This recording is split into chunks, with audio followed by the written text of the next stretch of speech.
Y vamos a estar viendo en esta mañana, el tema de esta mañana y la pregunta con la que vamos a iniciar es: ¿qué creemos como iglesia? Mencionemos algunas cosas que creemos antes de leer lo de la hojita. Todavía no lean lo de la hojita. El que vea yo ahí con la hojita leyendo, ajá, y Miguel apenas hizo así, escondiendo la hojita. ¿Qué creemos como iglesia? ¿Cuál es nuestra creencia como iglesia? ¿Qué aspectos creemos nosotros como iglesia? Que Jesús es el Salvador, ¿qué otra cosa? Que el Señor, Padre, Hijo y Espíritu Santo, ¿no? La Trinidad. Que Jesús es también Dios. ¿Qué más creemos como iglesia? Que Él volverá por nosotros, ¿no? Volverá por su iglesia. Que vamos a ir a pasar la eternidad con Él. ¿Alguna otra creencia de la iglesia que usted de pronto se le pase por ahí? ¿Qué cree usted como iglesia? Que vino a la tierra, eso. ¿No creemos más como iglesia? ¿Eso es todo lo que creemos? La salvación es por gracia, también. ¿Qué otra hay por ahí? Aparte de Milton, Laura y el hermano Alfonso, que ya participaron. ¿Qué otra cosa cree usted como parte de la iglesia de Dios o de la palabra o de lo que sea? En cuanto, bien, que no hay otro Dios fuera del Dios al que alabamos. ¿Y qué otra cosa creemos como iglesia?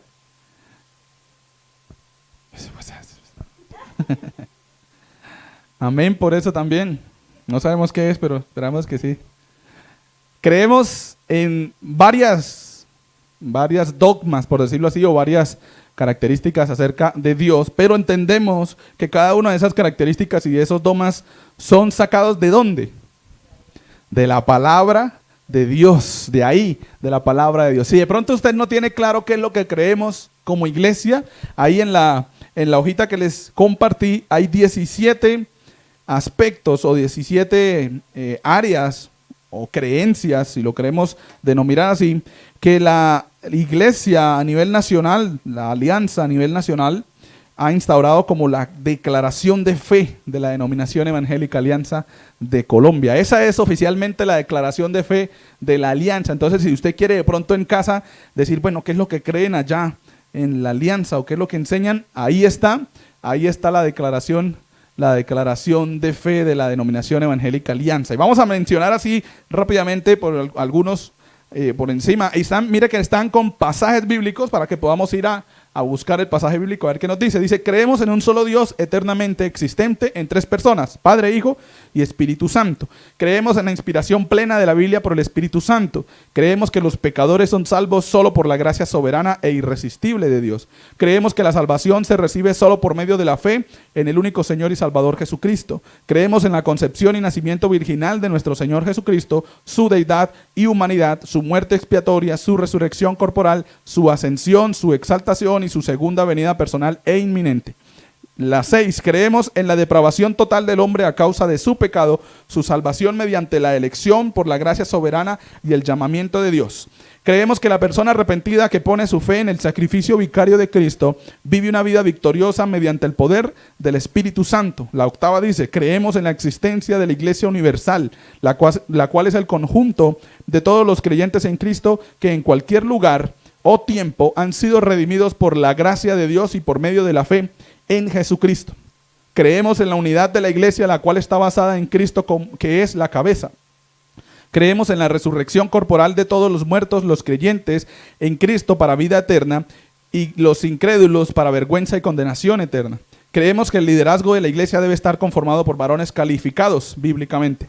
Creemos que Satanás es una persona en su presente control sobre el mundo no creyente en Cristo, en su obra maligna contra los creyentes en Cristo y su completa derrota por Cristo en la cruz del Calvario. Creemos en una celebración litúrgica moderada, ordenada, controlada por el Espíritu Santo y conforme a la doctrina bíblica.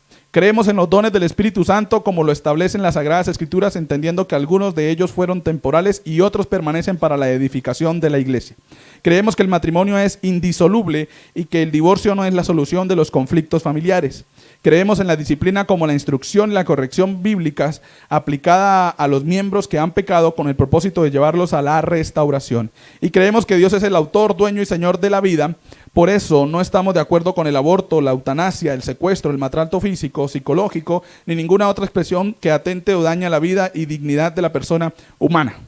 Esos son los creemos de la denominación evangélica Alianza. Entonces ahí están las citas bíblicas para que usted en la casa diga voy a mirar ahí las citas bíblicas. Es más, ahí hay, en esa hojita que ustedes tienen en la mano hay prácticamente un material que si en alguna vez le resulta alguna pregunta de alguien por ahí, de bueno, ¿y qué piensan ustedes de tal cosa? Ahí está la hojita para que usted tenga claro. Voy a buscar en la declaración de fe qué es lo que creemos. Lo importante de esto es que usted va a respaldar esto no porque sea de la denominación evangélica Alianza de Colombia, sino porque tiene pasajes bíblicos. Pasajes bíblicos. Usted dirá, ¿por qué la 17 no tiene pasajes bíblicos? ¿No? ¿Lo notaron? Por cuestiones legales. Básicamente, por cuestiones legales, ya es un creemos legal. Mire que lo que menciona ahí es cuestiones delicadas dentro de la sociedad como el aborto, la eutanasia, el secuestro, el maltrato físico o psicológico. Bueno, no la menciona ahí, pero pues básicamente de esas cosas de las cuales menciona en la parte 17, en el apartado 17, pues son cosas legales que dentro de la Constitución pues no se pueden instaurar dentro de la denominación como prohibidas, ¿no? Entonces, al margen de la ley, la denominación dice, creemos en Dios como el autor y dueño y señor de la vida, y luego explica, por eso no estamos de acuerdo con esas cosas que mencionan ahí. Porque si hay pasajes que hablen de eso, solo que legalmente no podríamos usarlos para colocarlos en la declaración de fe. Entonces, ahí en esa hojita usted ya tiene lo que nosotros como iglesia creemos, Ojalá en su casa usted pueda echarle la repasadita a esas declaraciones, 17 declaraciones de fe. Nosotros hoy vamos a estar hablando en Colosenses 2, 8 al 23, que Cristo es el centro de las creencias de la iglesia. Si nota, en varios de los enunciados que leíamos de la declaración de fe, aparece el Señor Jesucristo como único Salvador, el Señor Jesucristo como quien vino a la tierra, el sacrificio en la cruz, la fe por medio de nuestro Señor Jesucristo. En cada o en varias de las que leímos hace un momento, aparece el Señor Jesucristo como el centro o como alguien a quien nosotros debemos tener en cuenta en cada una de esas creencias. Y es eso, Cristo es el centro de las creencias de la iglesia. Cuando iniciamos hablando de Colosenses, hablábamos de que Cristo era el fundamento, ¿no? Y hay una diferencia entre ser el fundamento y ser el centro. El fundamento es lo que sobre eso se va a edificar. Pero cuando hablamos de ser el centro es el corazón, de donde vienen o provienen las demás cosas. Eso es lo que quiero resaltar en esta mañana cuando hablamos del centro de las creencias de la iglesia, que debe ser Cristo. Y Pablo, en estos pasajes del 8 al 23, hace una serie de llamados a la iglesia en Colosas y empieza a decirles, hermanos, miren estos errores que ustedes están cometiendo y tengan cuidado con algunas cosas que se están de pronto entrando en la iglesia como verdades, pero que son mentiras. Y empieza a decirles, y vamos a estar viendo en el versículo 8 en adelante, qué cosas les dice Pablo a la iglesia que tiene que tener cuidado y que tiene que mantener en mente y tener presente. La primera de ellas es que Pablo advierte a la iglesia, les dice, tengan cuidado. Hay una alerta de Pablo a la iglesia en Colosas, dice, hermanos, cuidadito con esto. Y les dice, mirad que nadie os engañe, versículo 8 al principio, mirad que nadie os engañe. Esa es la primera cosa que tenemos que resaltar, que Pablo le dice a la iglesia, le dice, hermanos, obligatoriamente ustedes deben estar pendientes de que no llegue un engaño a la iglesia. de que no llegue una creencia que no sea real o que no sea parte de lo que es Cristo. Ustedes deben estar pendientes de lo que se enseñe, de que lo que se hable, de que lo que se sirve o a quien se sirve sea Cristo realmente. Y el verbo aparece en imperativo, que eso ustedes lo tienen claro ya, ¿no? Cuando aparece con la D al final. Es una orden. Y Pablo les está diciendo a los hermanos, es su obligación como parte de la iglesia estar pendientes de que nadie los engañe. Y nota que no habla con los líderes. No les está diciendo a los líderes, bueno, ustedes los líderes miren que nadie los engañe. Porque esa labor el líder sabe que la tiene que hacer. Pero el problema es que la iglesia olvida que esa labor también le corresponde a la iglesia. A cada uno de los miembros de la iglesia, a cada uno de ustedes les corresponde. Quizá cuando escuchen alguna creencia, incluso en la misma liturgia, alguna creencia que ustedes digan, bueno, eso sonó como raro, vamos a estudiar a ver qué es lo que dice. Porque puede pasar que al líder se le escape, puede pasar que a los líderes se les pase algo. Ustedes tienen que estar como parte de la iglesia, capacitados para mirar que quizá no estemos haciendo las cosas mal. Y eso es trabajo de la iglesia. Y Pablo le está diciendo a la iglesia, hermanos, miren que nadie los engañe. Mire que nadie los engañe. Tengan cuidado con eso. Y los exhorta a que estén atentos. No podemos tener cuidado de algo si no estamos vigilando ese algo, ¿no? De pronto, si pensamos en algún partido de fútbol o algo así, normalmente el instrumento que se usa para el deporte en el fútbol es un balón, ¿no? Ese balón. Y se supone que todos tienen que estar alerta para dónde se mueve el balón. Pero para poder saber o estar alerta necesitamos ver el balón, ¿no? Estar pendientes de dónde está el balón. Sí, no podríamos jugar fútbol mirando la grada, ¿no? No podríamos jugar fútbol mirando el cielo. Sería ilógico. Así con cualquier deporte hay un instrumento al cual se le fija la mirada para tenerlo siempre presente. Es lo mismo. Como creyentes, nuestra tarea es en todo momento estar atentos, con los ojos puestos en donde deben estar, que es la palabra de Dios, para que cuando lleguen algunas creencias que quizá usted diga, eso no se acopla a la palabra de Dios, usted tenga la sabiduría y al mismo momento el tacto para poder decir, la palabra de Dios dice esto. Y lo que estamos haciendo no es lo que se debería hacer. Entonces, Pablo advierte a la iglesia, le dice, hermanos, ustedes tienen una tarea.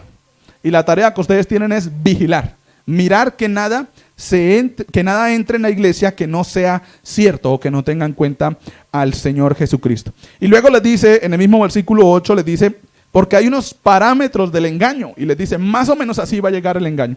Pero es prácticamente imposible identificar un parámetro o un estándar del engaño que usted diga siempre llega de esta manera, porque recordemos que Satanás es astuto y al ser astuto pues tiene también la capacidad de disfrazar, ¿no? Disfrazar las mentiras como verdades. Y los parámetros del engaño que le muestra Pablo son dos básicamente. Y en el texto Pablo identifica dos elementos o factores que representan un peligro para la iglesia.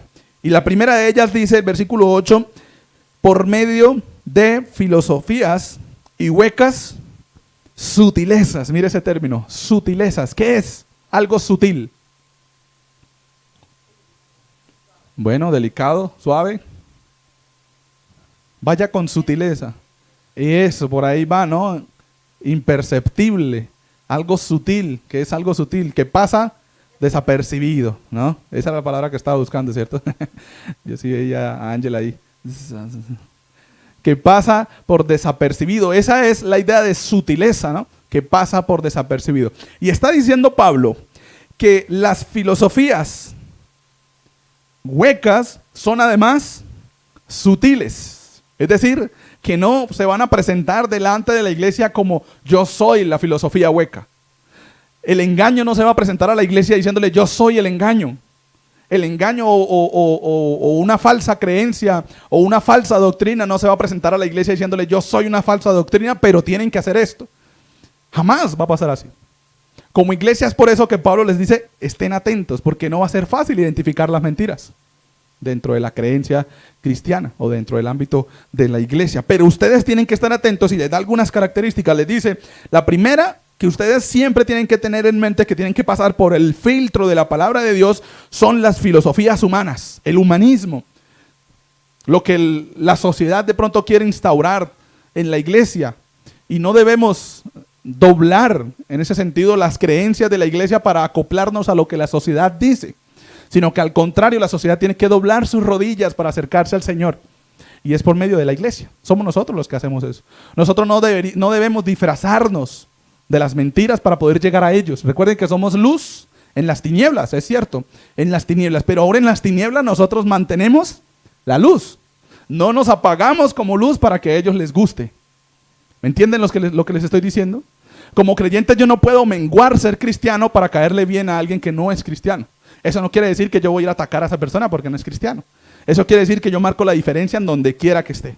Siempre seré luz y no puedo permitir que la sociedad y que las filosofías humanas permeen mi vida y lo que hagan es transformarme a mí, sino que por el contrario, en donde yo quiera que esté como parte de la iglesia debo transformar el momento en el que estoy, o el sistema, o el espacio en el que encuentre. Que sea yo quien transforma a las personas ahí donde está, o el ambiente, y no que el ambiente me transforme a mí. Y eso se entra de manera sutil. Eso no va a ser así como, y de pronto usted haga la evaluación. ¿Cómo es usted cuando de pronto está con sus amigos creyentes, con los hermanos? ¿Y cómo es usted cuando está de pronto con personas que no son creyentes? ¿Y cómo es usted con las personas que quizá no saben que usted es creyente?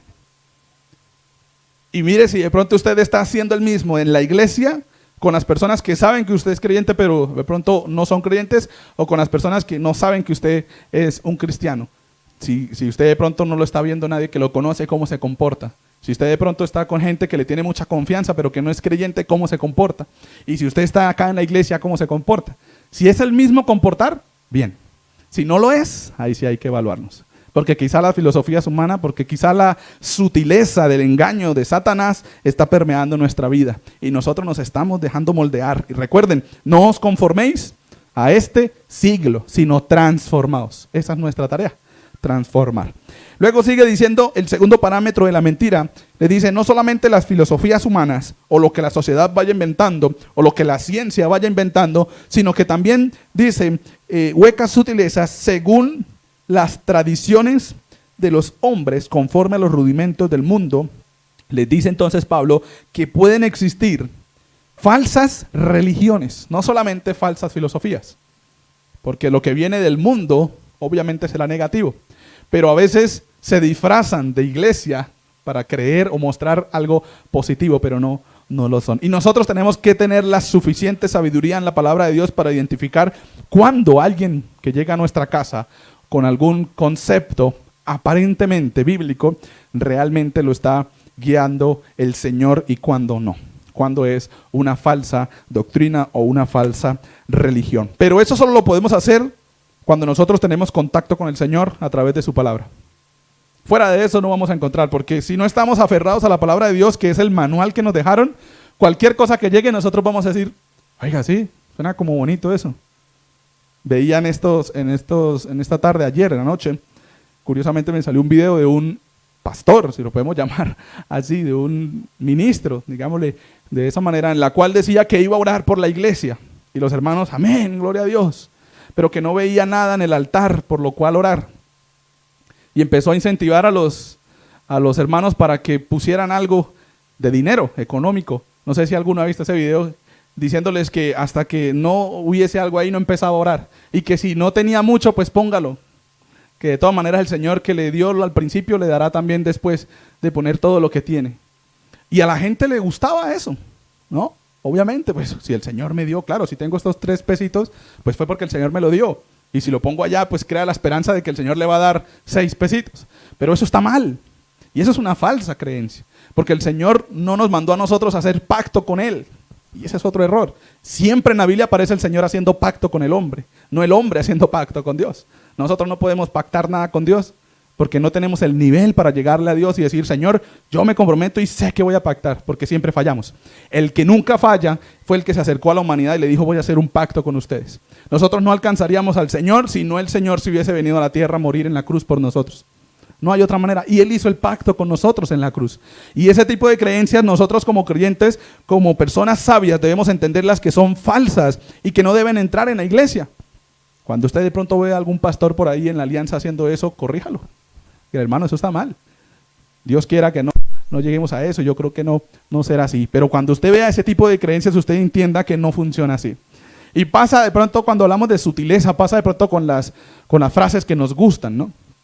Con las frases que de pronto nosotros escuchamos y decimos, esa frase cómo suena de bonito. Pero lo primero que tenemos que tener en cuenta es esa frase, ¿está de acuerdo con lo que la palabra de Dios dice? Y luego sí, pues la podríamos tener como algo verdadero. Entonces Pablo le deja las dos características del engaño. Primero, que pueden ser por medio de la ciencia, de la filosofía, de las cosas que el mundo va inventando, de la tecnología incluso. Y segundo, que puede ser incluso disfrazada de religión. Y dice, en este aspecto dice, tradiciones de los hombres, rudimentos del mundo, y se aparentan como religiones. Y luego Pablo también les dice cuáles son los parámetros de la verdad. Y les dice, mire, esto es lo que ustedes tienen que tener en cuenta. Y al finalizar el versículo 8 les dice, no según Cristo. Es decir, que todas las cosas que no estén de acuerdo a lo que es Cristo son falsas.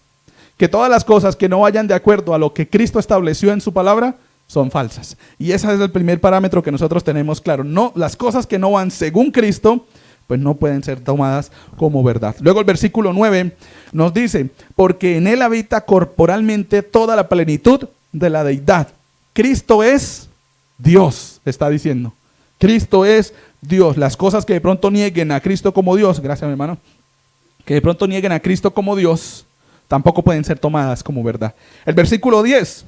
¿Alguien nos lee el versículo 10?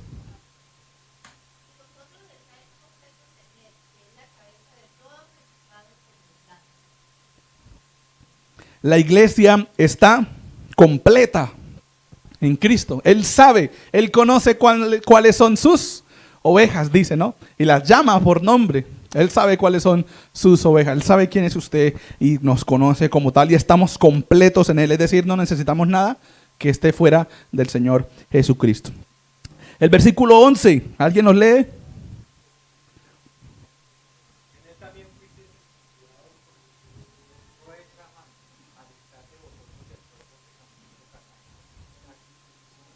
De Cristo, otra vez menciona a Cristo, incluso empieza en Él, hablando de Cristo. ¿En Él qué? Fuimos circuncidados, pero no con la circuncisión del Antiguo Testamento, no con la circuncisión hecha por hombres o con manos humanas, sino con la circuncisión de la separación de nuestro cuerpo o nuestra vida carnal de lo que realmente es espiritual. Entonces, por medio del Señor Jesucristo, nosotros también somos una iglesia redimida. La idea de circuncisión acá es la figura de la cruz, que cuando nuestra vida pasa por la cruz, pues se separa de lo que es el pecado. Cuando nosotros reconocemos al Señor o el plan de salvación del Señor, nuestra vida cambia por completo y en ese sentido somos circuncidados. Eso es lo que está diciendo Pablo acá, es decir, que se separa lo que es malo y lo que es bueno porque entra lo bueno a nosotros, que es el Señor en nuestras vidas. Antes de pasar por la cruz solamente hay lo carnal, no hay nada espiritual que agrade al Señor. Cuando pasamos por la cruz, cuando pasamos por la conversión, empieza a nosotros a obrar el Señor a través del Espíritu Santo. El versículo 12, ¿alguien nos lee el versículo 12?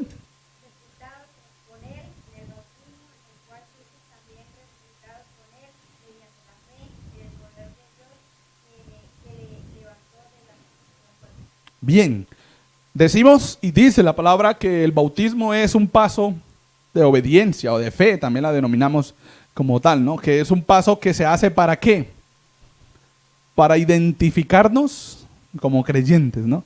Para decir yo soy seguidor de Cristo. Y no solamente se lo decimos a la iglesia, sino se lo decimos también a las personas de afuera que ya somos bautizados. Entonces en ese aspecto, la iglesia es el pueblo de Dios especial y distinto, dice el versículo 12, sepultados en él en el bautismo, en el cual fuisteis también resucitados con él, mediante la fe en el poder de Dios que le levantó de los muertos. No hay ningún otro pueblo, ni siquiera el pueblo israelita, judío, que haya disfrutado de esta bendición, de ser sepultado en el bautismo, es decir, de identificarse con Cristo de tal manera que vivimos para vida eterna. De alguna manera, el pueblo israelita, que lo vemos en el Antiguo Testamento como un pueblo muy especial, como un pueblo. Incluso en el Nuevo Testamento también aparece de la misma manera. Nosotros tenemos que tener en cuenta que ese pueblo tendrá que pasar por el sepultarse en el bautismo, es decir, por el reconocer e identificarse con Cristo como el Señor y Salvador. Él mismo lo dijo, no hay otro camino al Padre, si no es Él. Y el pueblo israelita también tendrá que reconocer en algún momento que Él es el único camino al Padre. Entonces, note que Pablo está diciendo, hermanos, ustedes son especiales para el Señor, pero tenga en cuenta, hermano, que usted también es distinto, que usted no puede ser igual a los demás pueblos. Y el versículo 13 al 15, vamos a leerlo todos juntos y los voy a invitar a que nos coloquemos sobre nuestros pies. Ahí estiramos un ratico estos versículos de pie. 13, 14 y 15. A la voz de tres lo leemos juntos. Colosenses 2, 13 al 15. 2, 3.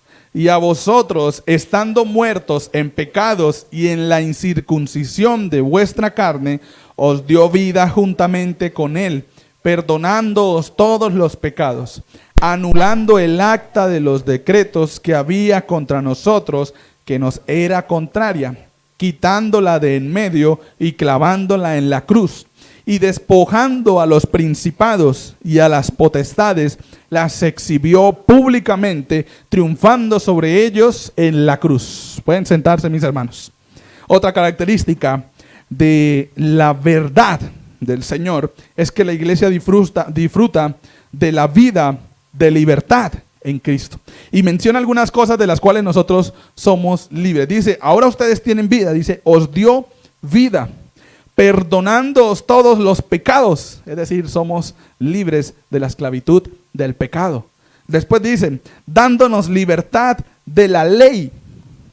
Ya no dependemos de las obras para ser salvos, ya no dependemos de lo que es la ley, que dice, en el mismo pasaje dice que es contraria a nosotros, o sea, que nos hace daño, que nos aleja en lugar de acercarnos. La ley, el ser legalista, y por eso las iglesias que de pronto tienen algunos parámetros para poder llegar a la salvación, como el bautismo, como el día de reposo, como asistir, como el no pecar porque de pronto pierde la salvación. Esas iglesias que nosotros, o que la palabra de Dios las denomina legalistas, son iglesias que muy difícilmente podrán entender cuando dice acá este pasaje de que anulando el acta de los decretos, dice el versículo 14, y está hablando de la ley que había contra nosotros, que nos era contraria, quitándola de en medio y clavándola en la cruz. Ahí quedó ese obrar para poder tener acceso al Señor. Y luego termina diciendo el versículo 15, y despojando a los principados y a las potestades,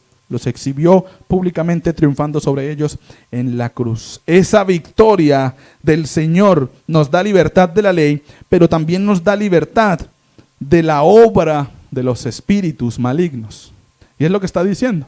A través de la cruz, ustedes como iglesia ahora disfrutan de no tener o no recibir el daño de los espíritus malignos. El Hijo de Dios no puede ser tocado por Satanás. El Hijo de Dios no puede ser tocado por esas entes que menciona ahí, principales y potestades que fueron las que llaman los ángeles caídos, ¿no? Como lo mencionamos algunos de nosotros, o los demonios, dirán algunos. Esos espíritus malignos no tienen poder sobre la iglesia porque Cristo es el dueño de la iglesia y Cristo es más fuerte que esos poderes malignos. Entonces, no crea de pronto en esas cosas que a veces le dicen, es que eso es un diablo o el demonio que tiene metido ese hermano. Si es hijo de Dios, no puede estar el demonio en él, porque está Dios en él. Y tiene el Señor en su corazón, y tiene el Espíritu Santo en su corazón. No crean ese tipo de cosas. Si realmente está pasando eso es porque quizá no tiene al Señor en su corazón. Y ahí hay otro problema. Realmente el problema no es que tenga un demonio, el problema es que no es hijo de Dios y que necesite ser salvo. Entonces, donde está Dios no puede estar el mal. Y si Dios ya está en nosotros a través de su Espíritu Santo, pues ningún demonio podrá entrar en nosotros. Yo creo que todos ustedes tienen claro el aspecto de ser el hijo de Dios o ser hijos de Dios. En ese mismo área, pues ustedes y nosotros y yo tenemos que tener claro que no puede estar dentro de nosotros otra cosa que no sea el Señor, hablando espiritualmente. Entonces Pablo advierte a la iglesia y le dice, tengan cuidado, esto es lo que les va a llegar como de pronto, como mentiras, vigilen y pásenlo por la Biblia. Y esto es lo que ustedes deben creer. Y les menciona, ¿no? Cristo es Dios, la iglesia está completa, la iglesia es el pueblo redimido, la iglesia es el pueblo especial y la iglesia disfruta de una vida de libertad, pero en Cristo. Y después de eso les dice, bueno, ahora les voy a instruir qué es lo que deben hacer. Y Pablo instruye a la iglesia. Pablo instruye a la iglesia, les dice de algunas cosas que deben tener en cuenta cuando se presenten algún tipo de dificultades dentro de la iglesia. La frase que menciona Pablo después de hablar del versículo 15 dice el versículo 16, las dos primeras palabras, por tanto, y es importante estas palabras, diríamos pues, no tiene mucho sentido, ¿no? Por tanto, ¿qué querrá decir el Señor con eso? Lo que quiere decir Pablo es que después de tener claro todo lo de atrás, después de entender que Dios, que Cristo es Dios, que la iglesia es especial, después de entender que existen filosofías humanas huecas, sutiles, que existen falsas religiones que quieren hacer daño, después de entender que tenemos que estar atentos, nos está diciendo, ahora después de eso, ahora sí, tienen que empezar a tener en cuenta otras cosas. Y les dice, por tanto, nadie os juzgue en comida o en bebida o en cuanto a días de fiesta, luna nueva o días de reposo, todo lo cual es sombra de lo que ha de venir, pero el cuerpo es de Cristo. Y la primera cosa que Pablo les está diciendo es, hermanos, las tradiciones versus Cristo, tienen que tener ustedes claro cuáles son los aspectos. La ley, las cosas añadidas al plan de salvación, tienen que tener claro que no pueden existir. Y les menciona algunas. ¿Cuáles de esas le menciona? Cosas añadidas. Nadie juzgue en qué. Comida, bebida, días de fiesta, luna nueva o días de reposo. Pablo les está diciendo, hermano, estas cosas no son realmente las importantes. Y luego les dice todo lo cual es sombra de lo que ha de venir. Y luego dice, pero el cuerpo es de Cristo. No está hablando del cuerpo como la iglesia. Y aquí les voy a explicar el versículo 17. Pablo les está diciendo a los hermanos en Colosas, hermano, la comida, la bebida, los días de fiesta, la luna nueva o los días de reposo, sábado o lo que guarden como tal de reposo, que no comemos sangre, que no podemos transferir sangre porque ahí está la vida, que no podemos tomar aquello, lo otro, que no podemos celebrar esto porque está mal, que aquello y lo otro. Todas esas cosas son la sombra, y es el término que usa, ¿no? Sombra. Cuando un cuerpo se para delante de la luz, produce sombra. Aquí donde estamos, todos estamos generando sombra. Esa sombra depende de qué para que se mueva. Del cuerpo. O sea, si yo me muevo, la sombra atrás se estará moviendo. Y esa sombra muestra el detalle del cuerpo. Con la sombra yo podría decir, es alto. Porque depende también de la luz. Por ejemplo, ahí donde está la luz, yo acá atrás la sombra que está generando es una sombra bajita, ¿no? Pequeña. Y en realidad no es mi estatura. Esa sombra muestra a detalle lo que es el cuerpo, muestra su rostro cómo es. No muestra ese tipo de detalles. Y lo que está diciendo Pablo es, esas cosas, la comida, la bebida, la fiesta, la luna, los días de reposo, son sombra de un cuerpo. En este caso, el cuerpo que está generando la sombra. Y ese cuerpo es, versículo 17 al final, Cristo. Entonces, mire, dice Pablo en 17, todo eso es sombra de lo que ha de venir. Y está hablando de cuando existía todo eso en el Antiguo Testamento, eso era sombra de lo que se había prometido. Pero ahora, está diciendo Pablo, ya ese cuerpo que generaba esa sombra, o lo que se había puesto para prometer ese cuerpo como tal, ya está en la tierra. Y es Cristo. Y les está diciendo, hermanos, esas cosas que menciona la gente para juzgarlos, que ustedes por qué comen esto, que ustedes por qué toman esto, que ustedes por qué guardan el domingo, que ustedes por qué celebran aquello y lo otro, esas cosas son sombra de lo realmente importante, que es Cristo.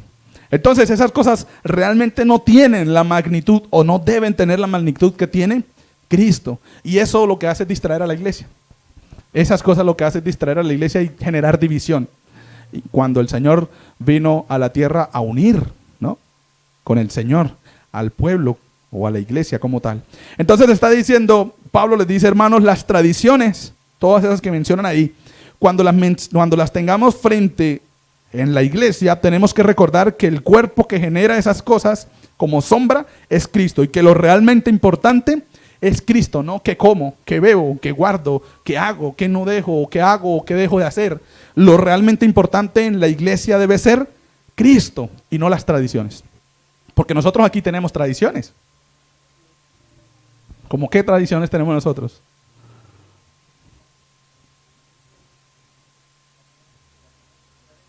Sí, sí, dentro de la iglesia. Las tradiciones no son negativas. No podemos pensar que de pronto las tradiciones todas son malas. Y uy, no, las tradiciones.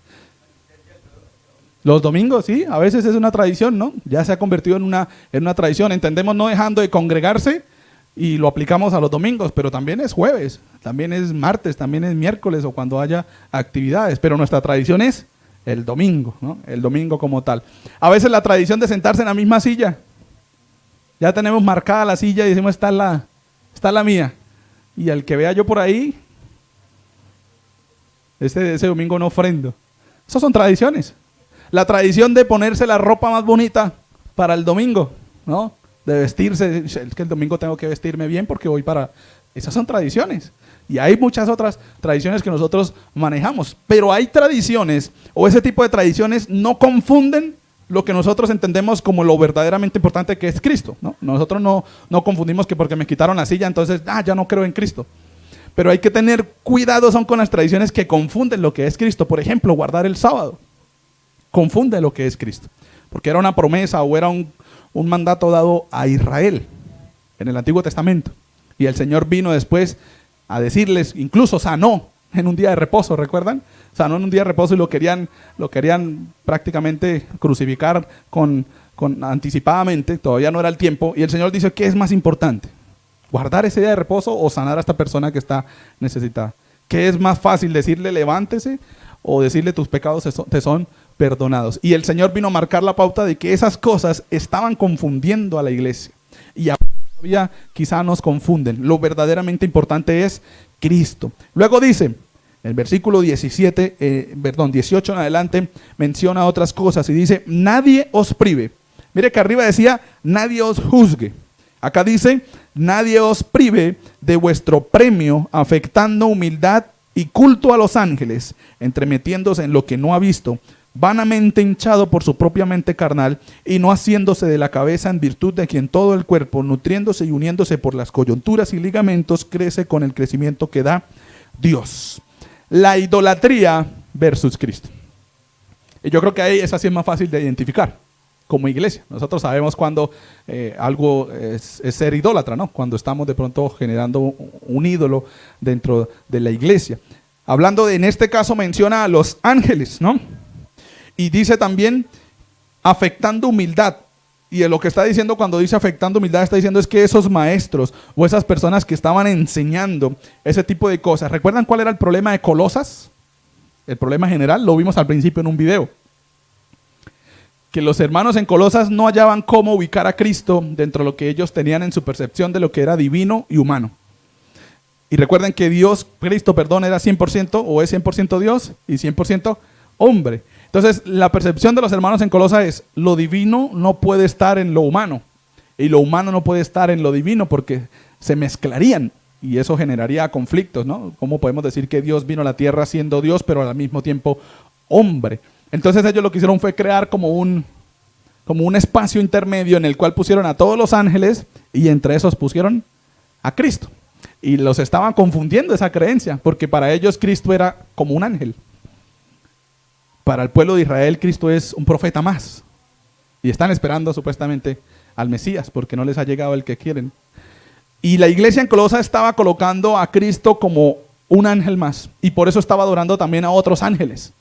¿Vemos en la actualidad eso? Sin decir nombre, yo creo que ya todos estamos pensando en los mismos, ¿no?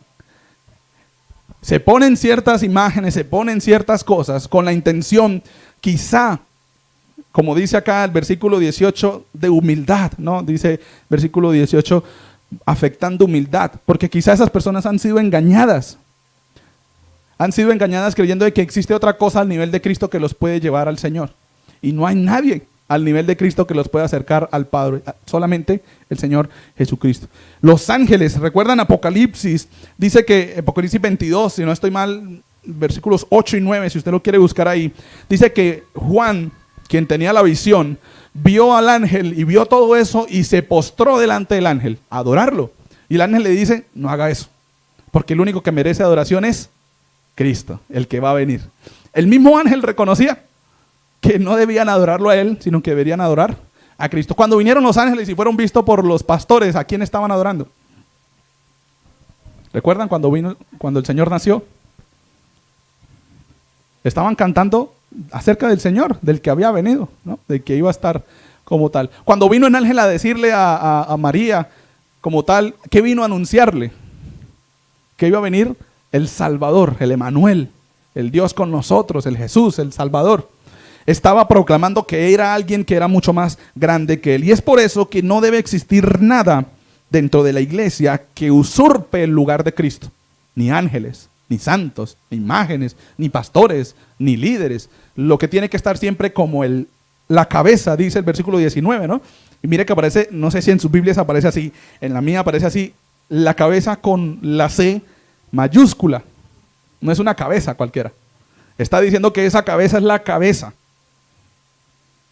Y esa cabeza es Cristo, porque Él es la cabeza del cuerpo, ¿no? De la iglesia como tal. Y Él está diciendo, Pablo les está diciendo, hermanos, esas personas que colocan a ángeles, que colocan imágenes, que colocan brujería, si lo aplicamos al día de hoy, que colocan cosas como el horóscopo, ¿es que se llama? El horóscopo, que colocan cosas como creer en las cosas astrales, que se alinearon los planetas y que yo no sé qué más otras cosas, realmente no se están haciendo, es decir, agarrando de la cabeza, dice el versículo 19, que es Cristo, porque esas cosas no son de la cabeza.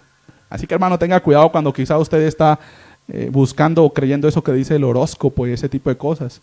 Que no, que yo soy Tauro y yo no sé qué otras cosas por ahí. Eso no es de Dios, mi hermano.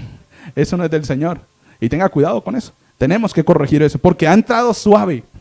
¿Qué es lo que muestra el horóscopo? Cosas que nos gustan, ¿no? Es fuerte, es valiente, va a tener problemas, pero va a salir de la dificultad. Cosas que nos gustan. Y es sutil. ¿Recuerdan lo que veíamos ahorita?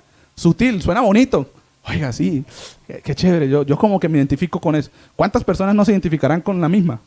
Sin necesidad de ser supuestamente de ese grupo de personas. Porque son cosas que agradan. Entonces en esa área nosotros tenemos que, como decía Pablo al principio, mirad que nadie os engañe. Es decir, eso no es del Señor. ¿Cómo voy yo a respaldar bíblicamente ese tipo de cosas? Cuando supuestamente son estrellas y yo no sé qué otro tipo de dioses que han creado ese concepto para cada uno de esos grupos que existen ahí. Esas cosas no son del Señor y eso es idolatría. Y está diciendo Pablo, hermanos, el único que merece la adoración, y lo dijo el ángel en el Apocalipsis 22, es Cristo. No debe haber otra cosa que intente supuestamente acercarnos al Señor. Y está diciendo, la gente vendrá aparentando humildad, dice afectando humildad, pero en realidad lo que quieren es privarlos del premio, engañarlos para que no reciban la premiación que el Señor tiene para nosotros, que entendemos que son los galardones. El problema fundamental con los falsos maestros o con las falsas creencias radicaba en que no estaban relacionadas con Cristo, ese tipo de cosas que enseñaban, la cabeza del cuerpo de los creyentes. Si lo hubieran estado, no habrían enseñado doctrinas falsas o vivido en forma inmoral. Cualquier persona que enseñe acerca de Cristo sin haberse relacionado con Él por la fe, no puede ser confiable.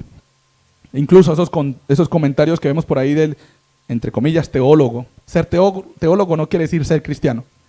Tengamos eso claro, porque cualquiera puede estudiar teología. Y lo vi yo estudiando teología, que habían muchas personas que estudiaban teología, pero en realidad no eran hijas del Señor, no eran cristianas. Entonces no podemos creer que porque dice teólogo, entonces ya eso es confiable. Hay que mirar qué dice la palabra de Dios y cómo podemos respaldar lo que quizá nos suena agradable. Entonces llevamos dos cosas. Pablo, en primer lugar, advierte a la iglesia, dice, tengan cuidado. En segundo lugar, les instruye, les dice, cuando lleguen las tradiciones, cuando lleguen las que no puedo, que haga esto, que esto no se hace, que aquello y lo otro, recuerden que Cristo es el cuerpo de esa cosa que es una sombra. Y después les dice, cuando llegue la idolatría, que los ángeles, que el santo aquel, que la velita en yo no sé dónde, que la brujería, que vamos donde aquel que soba con rezo, que vamos donde aquel que hace aquello, que tómese esto, que me mandó yo no sé quién. Ese tipo de cosas, nosotros tenemos que ir a que Cristo es la cabeza. Antes Cristo era el cuerpo, ahora Cristo es la cabeza y Él es el que mantiene unida a la iglesia, dice el versículo 19. Y en tercer lugar, y ya para terminar, Pablo reprende a la iglesia. No solamente los advierte y los instruye, les dice por acá y esto, y tengan cuidado, sino que también los reprende. Y vamos a leer los versículos 20, 21, 22 y 23 en orden, y voy a pedirle a alguna hermana que nos lea el versículo 20.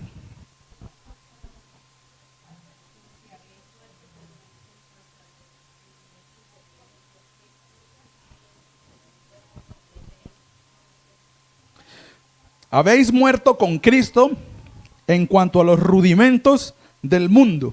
Si ya lo hicieron, ¿por qué viven como si estuviesen todavía viviendo en el mundo, como si fuesen parte del mundo? Pablo llama la atención o reprende a la iglesia que no deben olvidar su verdadera identidad. Nuestra ciudadanía no es de la tierra, nuestra ciudadanía es de los cielos.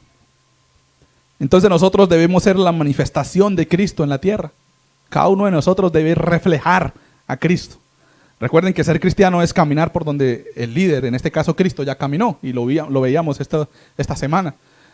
Pisar por donde el Señor ya pisó, y no empezar a buscar de pronto otros lugares para pisar. Y Pablo les dice, hermanos, no pierdan su identidad. Ustedes son la iglesia, no dejen que el mundo los confunda y que empiecen a perder su identidad. Y eso es lo que tenemos que tener en nuestro corazón siempre. Mantener nuestra identidad con el Señor Jesús, en su muerte, en su sepultura, pero en su resurrección también. Versículo 21.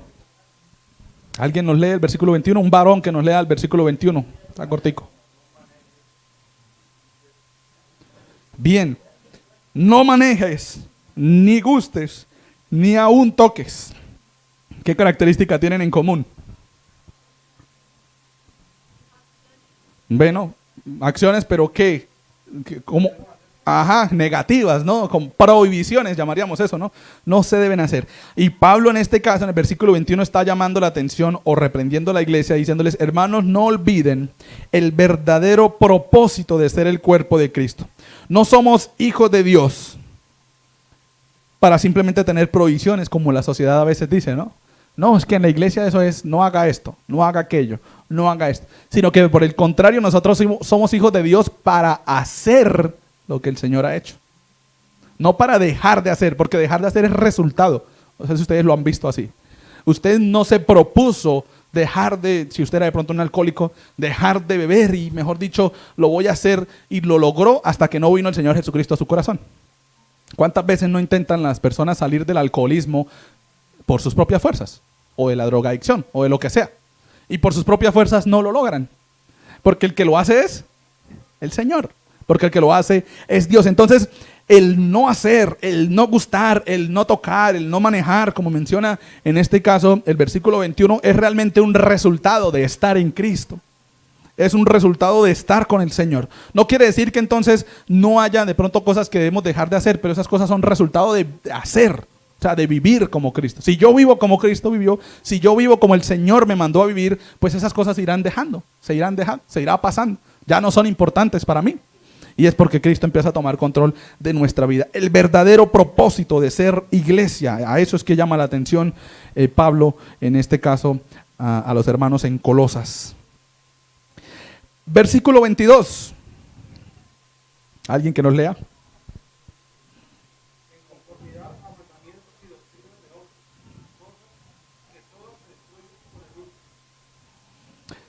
Menciona que las cosas que estaban atrás, de no manejes, ni gustes, ni aun toques, son ¿qué? Mandamientos y doctrinas de hombres, dice entre paréntesis ahí. Pablo llama la atención a la iglesia a tener presente lo verdaderamente importante, no solamente la identidad, no solamente el propósito, sino también que tengan siempre presente qué es lo realmente importante. Y les dice, o bueno, dice acá un comentarista, dice, esas cosas que llegan a un fin en el mismo acto de ser usadas, o sea, que se acaban, el manejarlos, el comerlos o el tocarlos implica su destrucción. El alimento, una vez que se come, deja de ser alimento.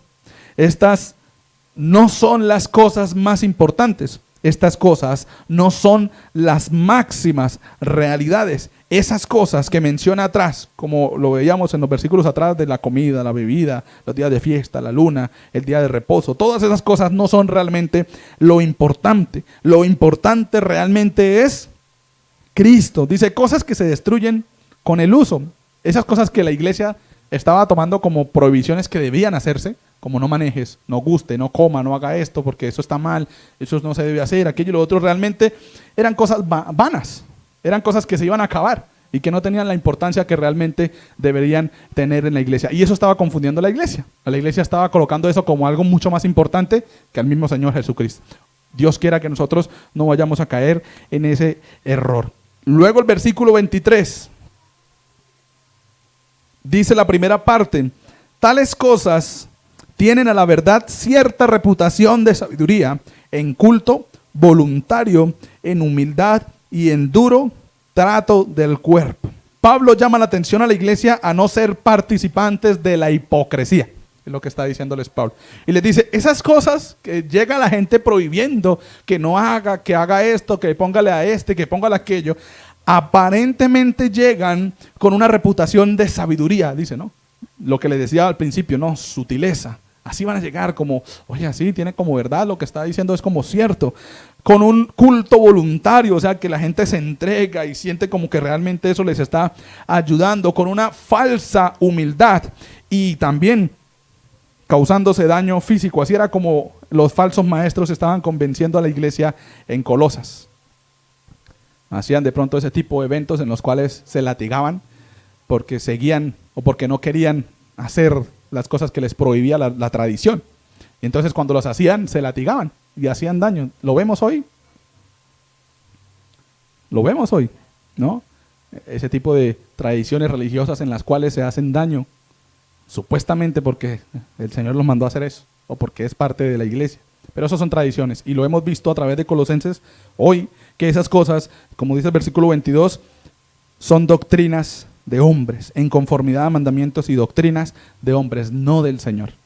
Y eso la iglesia tiene que tenerlo claro. Pablo les dice, hermanos, no sean hipócritas, que porque esta persona le llega con una falsa creencia y aparentemente se ve como buena, usted la hace, pero cuando viene Pablo, entonces usted se comporta como el cristiano que Pablo mandó a hacer.